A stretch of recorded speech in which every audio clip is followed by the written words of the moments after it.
Hello students, welcome back to the study of the Shapers of Destiny module 1. As usual, let me start with a recap. This is a listed topic of study. We started with the topography and the prehistoric life, then we came over to the pre-English. The next point is Old English. After that we moved to Middle English, then the two phases of the modern English.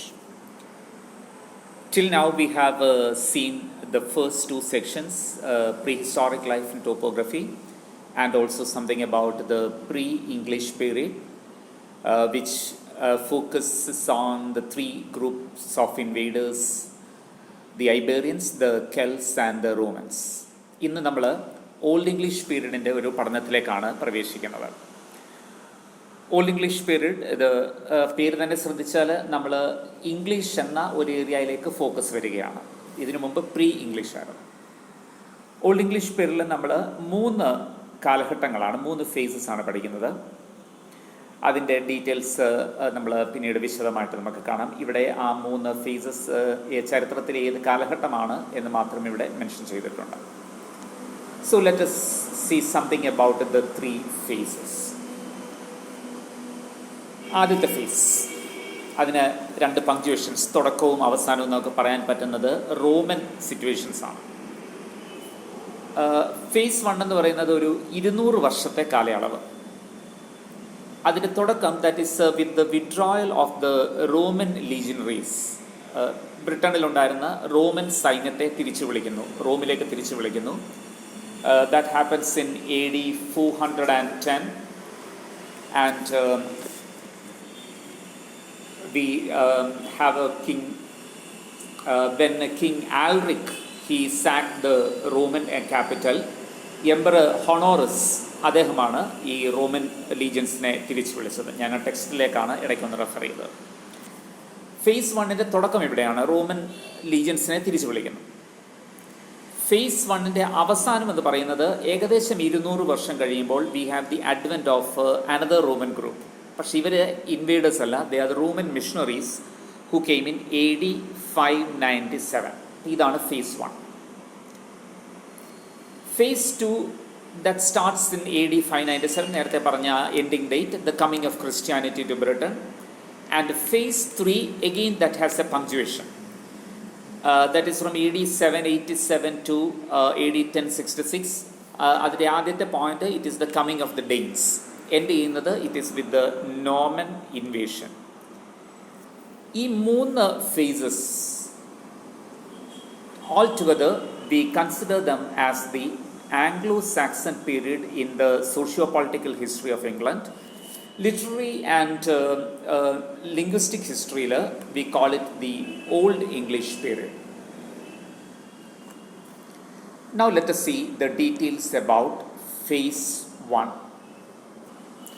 As mentioned, phase 1, അതിലെ ആദ്യത്തെ സെക്ഷന് ഞാനത് വീണ്ടും divide ചെയ്തിട്ടുണ്ട്. We call it the birth of the English race. English എന്ന വംശം ഒരു പോയിന്റിലേക്ക് evolve ചെയ്യുന്നതായിട്ട് നമ്മൾ ഫേസ് 1ലെ ആദ്യത്തെ ഭാഗത്ത്, അതായത് ആംഗ്ലോ സാക്സൺ പീരീഡിൻ്റെ ഏറ്റവും തുടക്കത്തിലെ ഫേസ് 1, ഒരു ഏകദേശം 200 വർഷ കാലയളവ്. അതിൻ്റെ തുടക്കം റോമൻ സോൾജേഴ്സ് തിരിച്ചു പോകുന്നതാണ്. 200 വർഷം കഴിയുമ്പോൾ റോമൻ മിഷണറീസ് ഇംഗ്ലണ്ടിലേക്ക് വരുന്നതാണ്. ആ ഫേസ് 1ലെ ആദ്യ ഭാഗം ഒരു ഇംഗ്ലീഷ് റേസിൻ്റെ എസ്റ്റാബ്ലിഷ്മെൻ്റാണ്. ഡിക്ലൈൻ ഓഫ് ദ റോമൻ എംപയറിനെ കുറിച്ച് പറഞ്ഞു, the retreat of the Romans from Britain.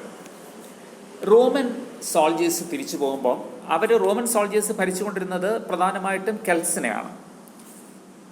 So we mentioned earlier, the Celts were not given any military training. Military training was restricted only to the soldiers in England, the Roman soldiers.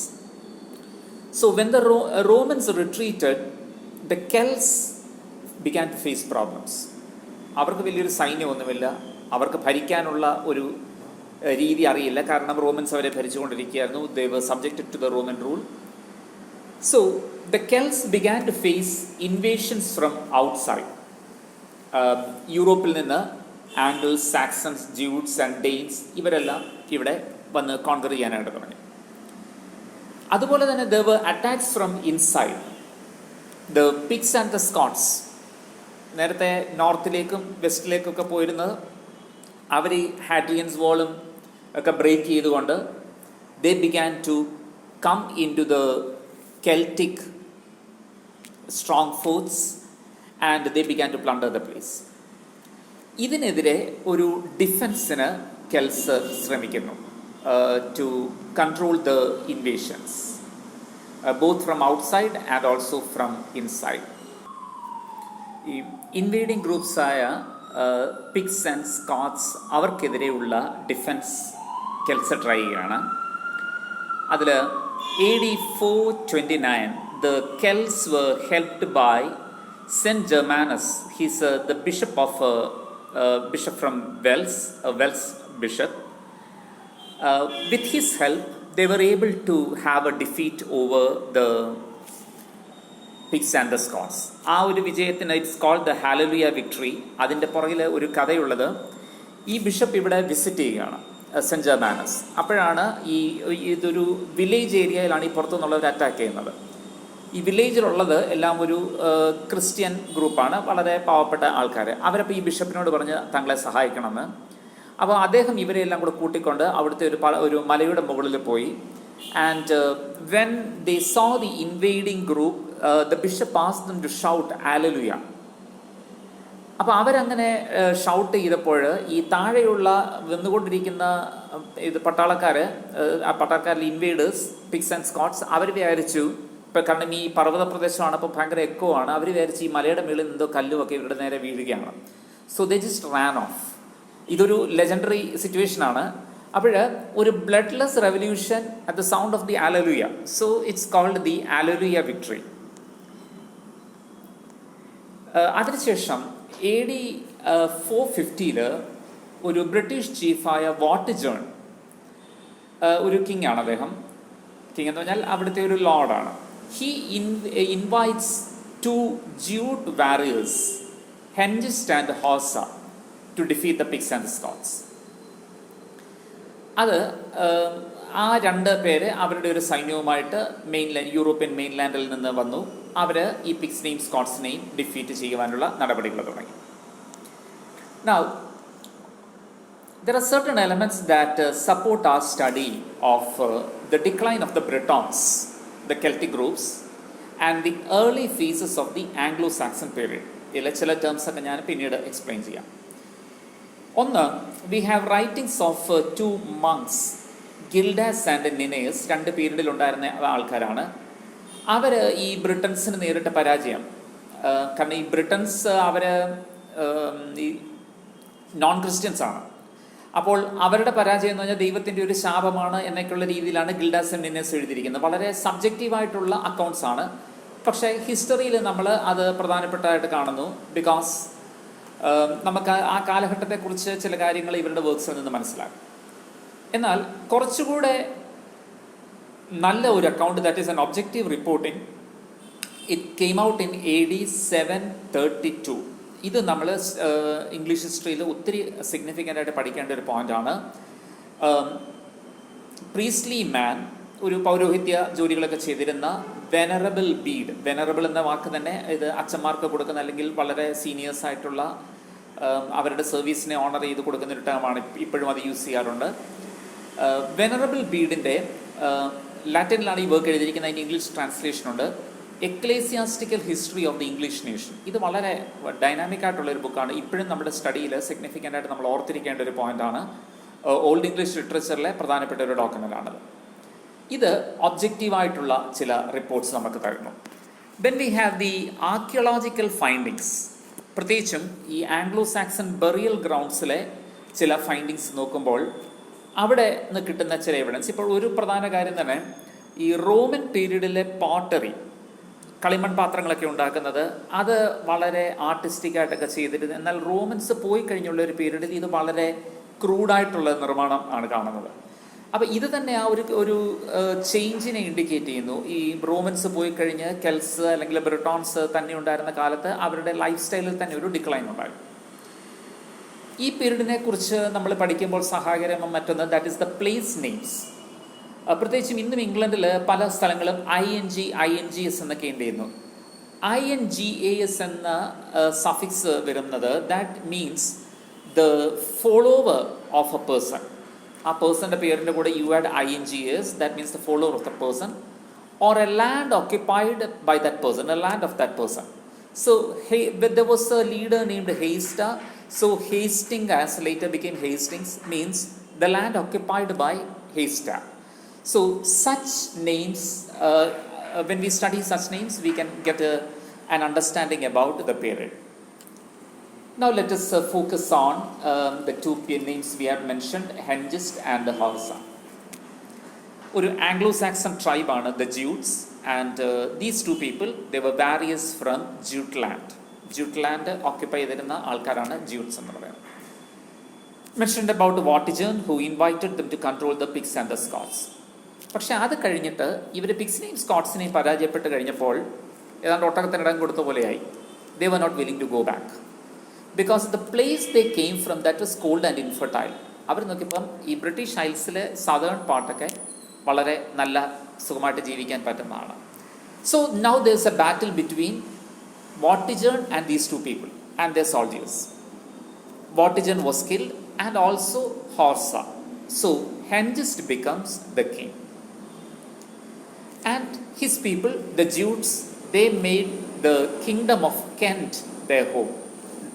പഴയതുപോലെ തന്നെ the existing inhabitants, they are driven off to the north and the west. This starts the settlement of the Germanic tribes and the Anglo-Saxon period.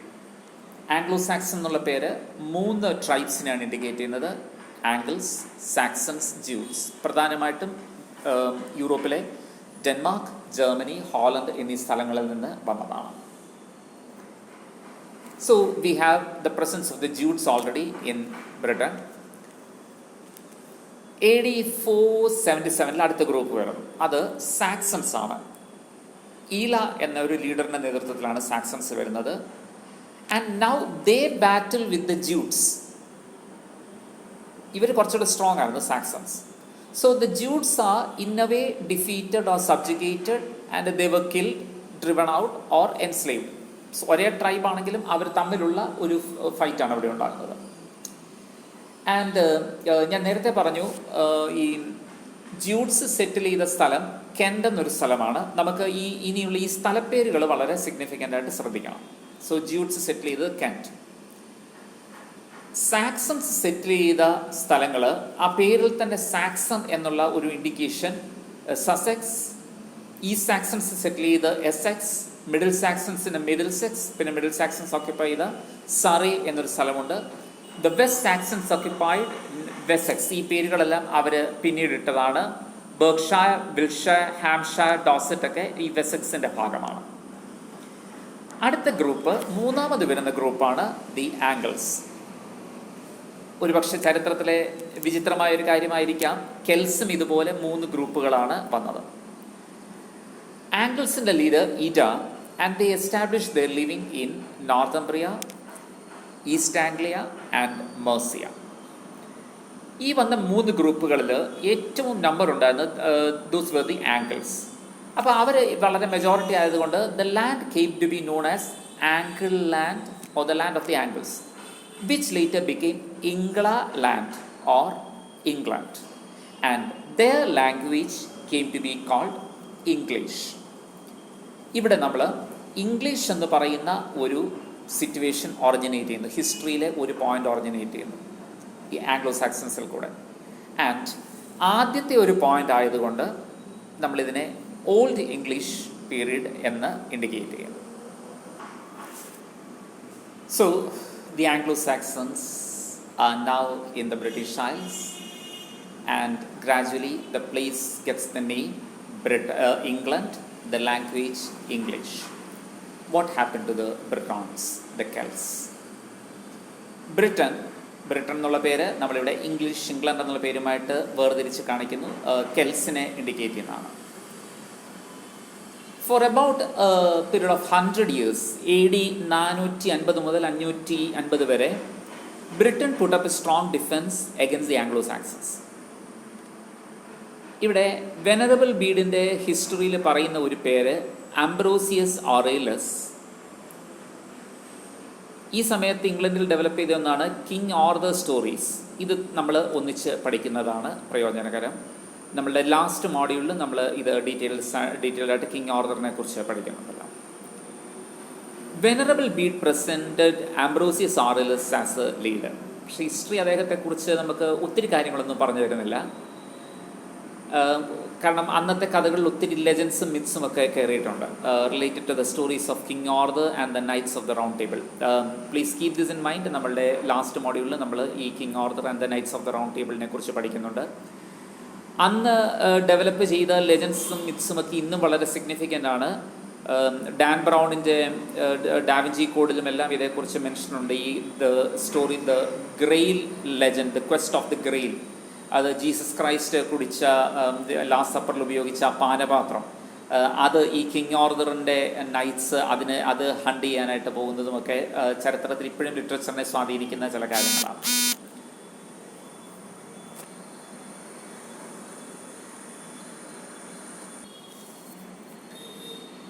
So, Gildas speaks of Arthur as a defender of the British or Britain.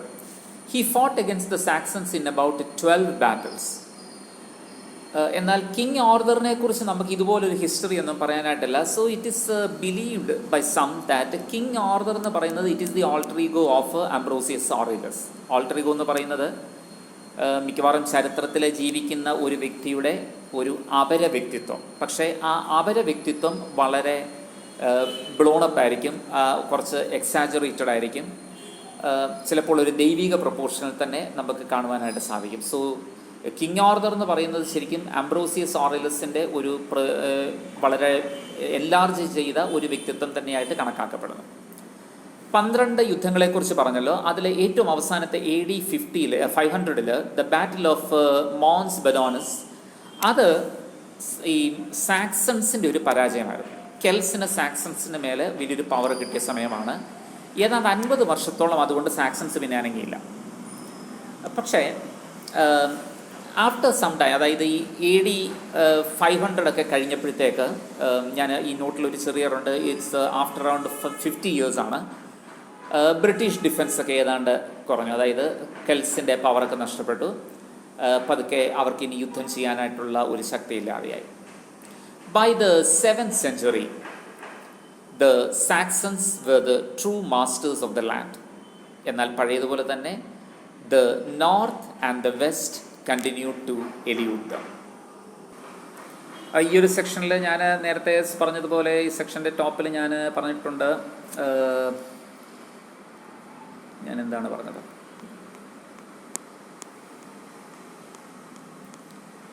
ഇത് ശ്രദ്ധിക്കുക. The fate of the Britain's എന്നൊരു term അവിടെ പറഞ്ഞിട്ടുണ്ട്. അതിൻ്റെ ഡീറ്റെയിൽസിലേക്കാണ് നമ്മൾ പോകുന്നത്. ബ്രിട്ടോൺസ് അല്ലെങ്കിൽ കെൽസിൻ്റെ fate എന്താണ്? കുറച്ച് പേര് ആസ് യൂഷ്വൽ നോർത്തിലേക്കും ഈസ്റ്റിലേക്കും ഒക്കെ പോകുന്നു, നോർത്തിലേക്കും വെസ്റ്റിലേക്കും പോകുന്നു. Some of them remained in a peaceful submission to the Saxons. എല്ലായിടത്തും സംഭവിക്കാറുള്ളത് പോലെ സാക്സൺസിന് അടിമപ്പെട്ട് വിധേയപ്പെട്ട് കഴിയുന്ന ഒരു ഗ്രൂപ്പ്. കുറച്ച് പേര് നോർത്തിലേക്കും വെസ്റ്റിലേക്കും പോയി, കുറച്ച് പേര് സാക്സൺസിൻ്റെ കീഴിൽ കിടക്കുന്നു. സം ഓഫ് ദം ഇനിയിപ്പോൾ ബ്രിട്ടീഷ് ഹൗസ് ജീവിക്കാൻ വയ്യാന്ന് പറഞ്ഞാൽ they cross the channel, the English channel, and settled in a place in France called Armorica. ക്രമേണ അർമോറിക്കയിൽ അവിടുത്തെ ആൾക്കാരെക്കാട്ടിൽ കൂടുതൽ ഈ ബ്രിട്ടീഷ് ഹൗസിൽ നിന്ന് വരുന്ന ബ്രിട്ടോൺസാണ്. It became the land of the self-exiled Britons, and they changed the name of the place as Brittany. And ഈ King ഓർദർ stories ബ്രിട്ടണിയിലേക്ക് വന്നു. ബ്രിട്ടണിയിൽ വന്നപ്പോൾ അവരുടേതായ അഡീഷൻസും മോഡിഫിക്കേഷൻസും എക്സാഗ്രേഷൻസും ഒക്കെ ചേർത്തു. അങ്ങനെ ഈ സ്റ്റോറീസ് ഒരു ഫോമിലായി. പിന്നീട് ഇത് ഇംഗ്ലീഷ് ലിറ്ററേച്ചറിലേക്ക് കയറി വന്നു. മലോറിയുടെ മോട്ടഡ് യാദ്, അതുപോലെ ടെനിസൻ്റെ ലെജൻഡ്സ് ഓഫ് കിങ് ഓർദർ, ഇങ്ങനെയുള്ള വർക്ക്സ് ഈ കിങ് ഓർദർ ലെജൻഡ്സിനെ കുറിച്ച് ലെജൻഡ്സ് എസ്റ്റാബ്ലിഷ്ഡ് ഇംഗ്ലീഷ് ലിറ്ററേച്ചറിലേക്ക് വന്നതിൻ്റെ എക്സാമ്പിൾസ് ആണ്. ഇവരുടെ ബ്രിട്ടോൺസിൻ്റെ ഫെയ്റ്റിനെ കുറിച്ച് അടുത്തത് ഒരു point. A group of Britain settled in Wells. They called themselves the Cymri or the Comrades, Cymri or Cymri. And the land was named Cambria. ഇന്നും ഇംഗ്ലണ്ടിലെ ഒരു സ്ഥലമാണ് കാംബ്രിയ. അവിടെ കൂടുതലും കെൽറ്റിക് സെറ്റിലേഴ്സ് ആണ്. The Cymri were united by Christian religion and their love for music and poetry. ഈ സിംറി അവരുടെ മ്യൂസിക്കിനെ കുറിച്ച് പറഞ്ഞല്ലോ. ഇവർ Celtic group they were Christians. So they had a great love for Christian religion and love for music and poetry.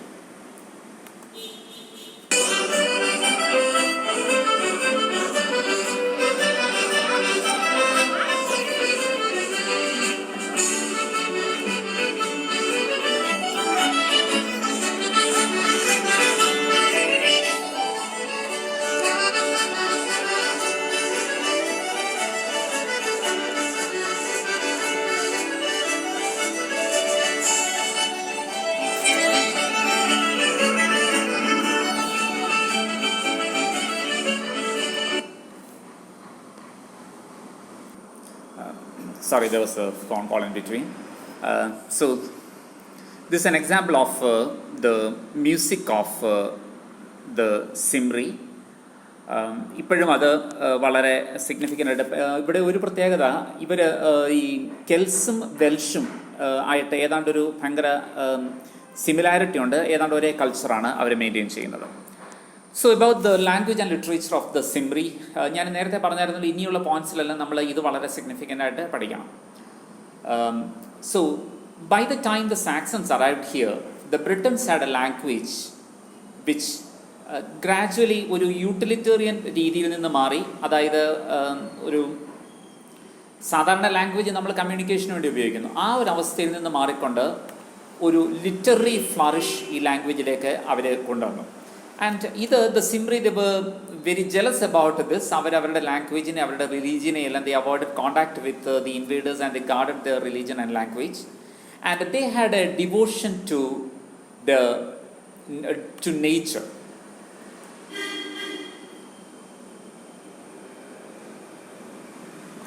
So I'll read a section from your textbook. It's about the Cymri. They disdained any contact, literary or otherwise, with the invaders.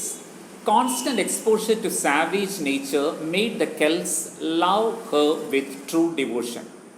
Nature was mother to them, sustainer, protector and reformer. Their attitude was one of mysticism and a ready belief in things beyond the mundane, an attitude that is reflected in their literature. It is an attitude that is shared by the Irish as well, perhaps because Ireland too was the refuge of the disinherited like the Cymri. So ഇവരുടെ സ്റ്റോറീസിലും മറ്റും ഈ nature വളരെ significant ആയിട്ട് അതിനെ ഏതാണ്ട് ആരാധിക്കുന്നത് നമ്മൾ പിന്നീട് വളരെ നാളുകൾക്ക് ശേഷം ഇംഗ്ലീഷ് ലിറ്ററേച്ചറിൽ വേർഡ്സ്വർത്തിൻ്റെ ഒക്കെ പോയട്രിയിൽ കാണുന്ന ഒരേ സിറ്റുവേഷൻ തന്നെ, ഒരു മിസ്റ്റിക് ആറ്റിറ്റ്യൂഡ് ടുവേർഡ്സ് നേച്ചർ നമുക്ക് കാണാനായിട്ട് സാധിക്കും. സോ ഇനി നമ്മൾ ആംഗ്ലോ സാക്സൺസിലേക്ക് തിരിച്ചു വരികയാണ്. ഇപ്പോൾ അയർലൻഡ് ഭരിക്കുന്നത് അവരാണല്ലോ. കെൽസ്, റോമൻസ് ഒക്കെ ഉണ്ടായിരുന്നു. എന്നാൽ അതിൻ്റെ അവശേഷിപ്പുകളൊക്കെ വളരെ കുറച്ച് മാത്രമേ ഇവരുടെ ലാംഗ്വേജിലുള്ളൂ. ചില പ്ലേസ് നെയിംസ്, ചില നദികളുടെ പേര് ഇസ്ക്, ആക്സ്, എക്സെ, ഇതെല്ലാം വാട്ടർ എന്ന ഒരു ടേമിൽ നിന്ന് വന്നതാണ്. ISCA ഒരുപക്ഷെ ഐസ് എന്ന വാക്കും ഇതിൽ നിന്ന് ഡെവലപ്പ് ചെയ്തായിരിക്കാം. നമുക്കൊക്കെ കൊച്ചിലെ മുതൽ ഒരു സംശയം ചിലപ്പോൾ കാണുന്നത്, ഈ ഐലൻഡിന് എന്തിനാണ് IS ലാൻഡ് എന്ന് പറയുന്നത്? അപ്പോൾ വാട്ടർ കൊണ്ട് ചുറ്റപ്പെട്ട സ്ഥലം, അപ്പോൾ ആ സ്പെല്ലിങ് അങ്ങനെ ഡെവലപ്പ് ചെയ്തതാണ്. പിന്നീട് അത് പ്രൊണൗൺസിയേഷൻ മാറിയതായിരിക്കും. Saxon impact in the place names നേരത്തെ തന്നെ സൂചിപ്പിച്ചു. സഫിക്സ് INGS സഫിക്സ് ഉണ്ട്. അതുപോലെ തന്നെ LEA, ഹേസ്റ്റിങ്സ് എന്നുള്ള ടേം, അതുപോലെ ആൽഡർലി, ഹെൻലി എന്നീ സ്ഥലപ്പേരുകൾ ഒരു Saxon കോൺട്രിബ്യൂഷനാണ്. Now next point, the Saxon destruction of the Roman culture. Romans അവരുടെ സിറ്റി, അവരുടെ വാൾ, അവരുടെ ഫോർട്ടൊക്കെ എസ്റ്റാബ്ലിഷ് ചെയ്തു, അവരുടെ ബാത്സ്, വില്ലാസ് ഒക്കെ എസ്റ്റാബ്ലിഷ് ചെയ്തിട്ടാണ് അവരിവിടുന്ന് പോകുന്നത്. പക്ഷേ ഈ വന്ന സാക്സൺസിന് ഇവിടെയൊക്കെ താമസിക്കാനായിട്ട് വലിയ ബുദ്ധിമുട്ടായിരുന്നു. They avoided the luxurious villas and the baths. ഇതെല്ലാം ഏതാണ്ട് കാട് കയറി നശിക്കുന്ന സിറ്റുവേഷൻ പല സ്ഥലങ്ങളിലും ഉണ്ടായി. And the Anglo Saxons preferred to live in their log cabins. അവരവിടെ പൈൻ ഫോറസ്റ്റിൽ നിന്ന് മരങ്ങളൊക്കെ വെട്ടി അത് വിറകാക്കി അത് ഇട്ട് തീ കാഞ്ഞ് അതിൽ നിന്ന് വരുന്ന ഒരു പ്രത്യേക ഗന്ധം അവരുടെ ഹോംലാൻഡിൽ അവർ അനുഭവിച്ചുകൊണ്ടിരുന്നതാണ്. ആ ഒരു രീതിയിലുള്ള ഒരു സ്പാർട്ടൻ എക്സിസ്റ്റൻസ് വില്ലേജിൽ വളരെ ബുദ്ധിമുട്ടുള്ള വളരെ ക്രൂഡായിട്ടുള്ളൊരു സിറ്റുവേഷനിൽ അവർ ജീവിക്കുകയാണ്. ആൻഡ് നമ്മൾ കണ്ടല്ലോ ഈ കെൽസ് ഇവിടുന്ന് ഈ സിമറിയായിട്ട് പോയവർ അവർ ക്രിസ്ത്യൻസ് ആയിരുന്നു. അപ്പോൾ ഇവിടെ ക്രിസ്ത്യൻ ചേർച്ചസ് ഒക്കെ ഉണ്ട്. ഈ ചേർച്ചസിൽ പലതും ആംഗ്ലോ സാക്സൺസ് ഡിസ്ട്രോയ് ചെയ്തു. അവരുടെ റിലീജിയൻ അവർ ഫോളോ ചെയ്തു. അവരുടെ gods the Thor, Woden, Frige, ഇതൊക്കെയാണ് പിന്നീട് തേഴ്സ്ഡേ, വെനസ്ഡേ, ഫ്രൈഡേ എന്ന പേരുകൾ ഇംഗ്ലീഷിലേക്ക് വന്നത്, the days of the week. Now about the Anglo Saxon culture.